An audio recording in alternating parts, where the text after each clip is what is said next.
क्या model nursery सिर्फ नाम मात्र का नर्सरी? अब नहीं दिखता मॉडल का कोई झलक। पौधे तैयार करने के लिए लाखों लाख होते हैं खर्च, पर देखे रेख के अभाव में हजारों पौधे क्यों हो जाते हैं खराब?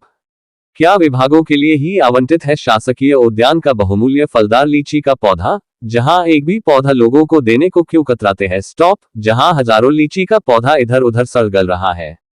ब्लॉक रिपोर्टर प्रतापपुर जाहिद खान की खबर। जिले के प्रतापपुर ब्लॉक में स्थित मॉडल नर्सरी के नाम से जाना जाता है। उस उद्यान का नाम मॉडल इसलिए रखा गया था ताकि यहां पर तैयार किए जाने वाले पौधे एक आधुनिक रूप से तैयार किए जाते थे और यहां एक मॉडल के रूप में यह नर्सरी विकसित हो चुका था जिसे मॉडल नर्सरी कहा जाता है। पर यह मॉडल नर्सरी इस समय अपने अलग ही व्यथा बता रहा है। नाम तो मॉडल नर्सरी है पर यहाँ पर तैयार होने वाले पौधे तैयार होने से ज्यादा नष्ट हो जाते हैं देखरेख के अभाव में। अब यहाँ पर मॉडल तकनीक का भी उपयोग काफी कम होता है क्योंकि देखरेख करने वाले जिम्मेदार ही अब बेईमानी पर उत्तर पड़े।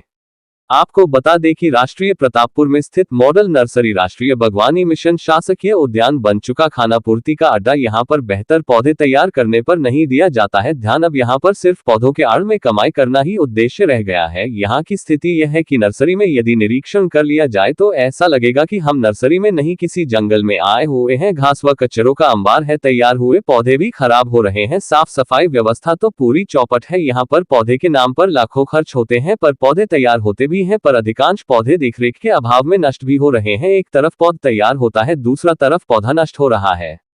नाम मात्र का नर्सरी, जहां साफ सफाई और पौधों की देखरेख के लिए जहां सरकार लाखों रुपए खर्च करती है, फिर भी नर्सरी का स्थिति है बद से बदतर हो गई है।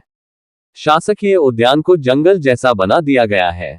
प्रतापपुर में एकमात्र उद्यान है जहां लोग पौधे लेने ही नहीं घूमने फिरने की नियत से भी नर्सरी में जाया करते हैं, लेकिन नर्सरी की हालत को ऐसा बना रखे है कि जैसे लोग अगर वहां जाने के बाद अगर खुद की सुरक्षा और सतर्क ना रहे तो न जाने किधर से सांप बिच्छू निकलकर लोगों को काट लेगा।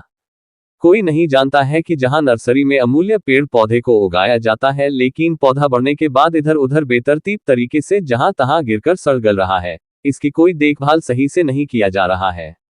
लगता है उद्यान में सिर्फ पैसों की कीमत है। सरकार के सारे नियमों को ताक में रखकर उद्यान को पैसे कमाने का व्यवसाय बना दिया गया है। वहां पर संबंधित स्टाफ करते हैं लोगों से दुर्व्यवहार, क्योंकि बड़ी उम्मीद से लोग 30 से 40 किलोमीटर दूर से लोग जाते हैं अपना मनचाहा फूल और पौधा लेने, लेकिन वहां मौजूद स्टाफ लोग ये कहकर पौधा देने से मना कर देते हैं कि ऊपर के अधिकारी मना कर दिए हैं, ये रिजर्व है, हम नहीं दे सकते। और मौके को देखने पर पौधा जगह जगह सड़कर गिर रहा। उसका क्या, जब लोगों को पौधे देना ही नहीं तो फिर बाहर एक सूचना पटल बोर्ड लगा देना चाहिए कि उद्यान सिर्फ उद्यान विभाग के लोगों के लिए विशेष है, आम लोगों के लिए नहीं। उद्यान मुख्यालय में नहीं रहते जिम्मेदार, जिसका फायदा मौजूद स्टाफ अपनी मनमर्जी चलाते हैं। आखिर किसके सह पर उद्यान विभाग के स्टाफ लोग इतने अहंकार में डूबे रहते हैं, ये समझ से परे है। इसी अहंकार के वजह से कितने अमूल्य फलदार पौधे जो कि पॉलीथिन को फाड़कर जमीन में उग चुके हैं, केचुआ कंपोस्ट खाद बनाने वाली घर बिना देखरेख के हो गया है, तहस नहस जमीनों में बिखर रहा। आखिर ऐसे लापरवाहियों के जिम्मेदार कौन? प्रतापपुर नगर के आखिरी छोर बाकी नदी के किनारे में स्थित है उद्यान नर्सरी, जिससे नहीं पड़ती है संबंधित जिम्मेदारों की नजर, जिसका भरपूर लाभ उठाते यह उद्यान विभाग के कर्मचारी व स्टाफ।